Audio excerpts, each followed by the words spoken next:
उत्तराखंड कांग्रेस संगठन की मजबूती के लिए जो कदम उठा रही है, क्या उनके जरिए आलाकमान को धोखा देने की कोशिश हो रही है? क्या उत्तराखंड में कांग्रेस की लीडरशिप अपने ही पैरों पर खुद कुल्हाड़ी मार रही है? क्या उत्तराखंड में सदस्यता अभियान के नाम पर जो तमाम दावे किए गए, उन दावों को सिर्फ और सिर्फ हवाई माना जाए? क्या कांग्रेस राष्ट्रीय स्तर पर अपने नेताओं को धोखे में रखकर एक नई तरीके की परिपाटी शुरू करने की कोशिश में है? क्या जमीनी स्तर पर कांग्रेस का ध्यान कार्यकर्ताओं की या संगठन की मजबूती पर नहीं है?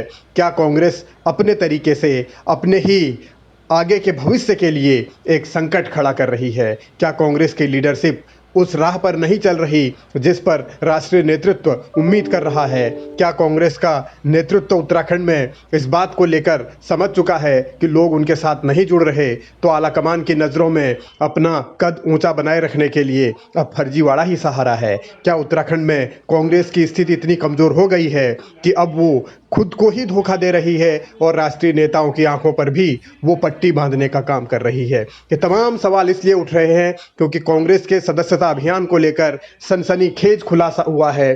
दावा ये किया जा रहा है कि ग्राउंड लेवल पर कई जगह कांग्रेस ने अपने ओरिजिनल सदस्य नहीं बनाए हैं, यानी जो सदस्यता अभियान चलाया गया है उस सदस्यता अभियान में बहुत ज़्यादा फर्जीवाड़ा हुआ है, इस तरीके की खबरें हैं। सूत्रों का ये दावा है कि बहुत सारी जगह कांग्रेस ने इस तरीके का काम किया है कि मेंबर फर्जी बनाए हैं, यानी जिनको जिम्मेदारी सौंपी गई थी उन्होंने अपनी जेब से पैसा लगा दिया, लेकिन जो सदस्य हैं वो वास्तविक तौर पर बनाए नहीं। यानी सदस्यता का जो पैसा जमा कराना होता है दिल्ली में, वो पैसा तो जमा करा दिया गया, लेकिन ग्राउंड लेवल पर पार्टी के सदस्य नहीं बने हैं, इस तरीके के आरोप लग रहे हैं। और सूत्रों का ये दावा है कि इसको लेकर तमाम तरीके की रणनीतियां कांग्रेस के दफ्तर में बैठकर ही बनाई गई और ये चुनाव के दरमियान ही हुआ। और सदस्यता अभियान को लेकर जो बड़े बड़े दावे किए जा रहे थे उन दावों को खोखला भी अब माना जा रहा है।